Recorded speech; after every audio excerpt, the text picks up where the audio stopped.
আসসালামু আলাইকুম রহমতুল্লাহি ওবারাকাতু। সূরা হুদের 81 নম্বর আয়াত থেকে 90 নম্বর আয়াতের বাংলা অনুবাদ। মেহমান ফেরেশতাগণ বলল, হে লূত, আমরা তোমার পালনকর্তার পক্ষ থেকে প্রেরিত ফেরেশতা। এরা কখনো তোমার দিকে পৌঁছতে পারবে না।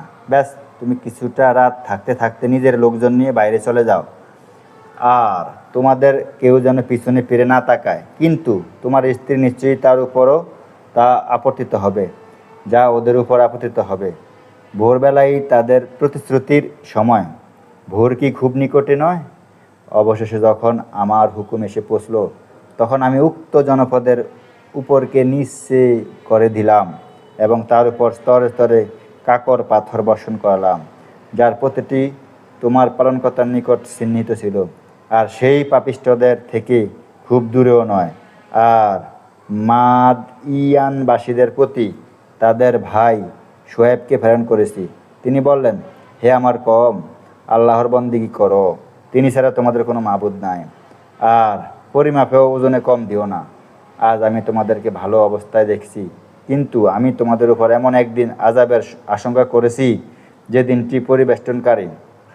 আর হে আমার জাতি, ন্যায় নিষ্ঠার সাথে ঠিকভাবে পরিমাপ করো ও ওজন দাও, এবং লোকদের জিনিসপত্র কোনোরূপ ক্ষতি করো না, আর পৃথিবীতে পাসাদ করে বেড়াবে না।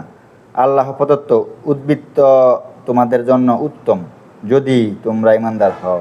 আর আমি তো তোমাদের উপর সদা পর্যবেক্ষণকারী নই।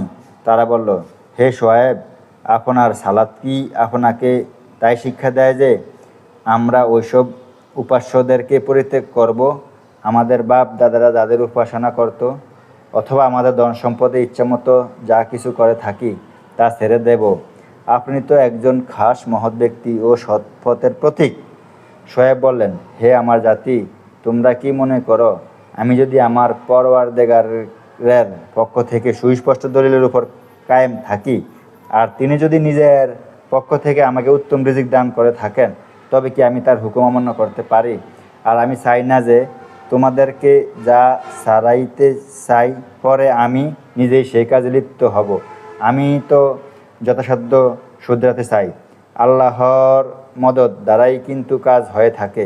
আমি তার উপরই নির্ভর করি এবং তারই প্রতি ফিরে যাই। আর হে আমার জাতি, আমার সাথে জিদ করে তোমরা নূহ বা হুদ অথবা সালেহ এর কওমদের মতো নিজেদের উপর আযাব ডেকে আনবে না। আর লূতের জাতি তো তোমাদের থেকে খুব দূরে নয়। আর তোমাদের পালনকর্তার কাছে মার্জনা চাও এবং তারই পানে ফিরে এসো।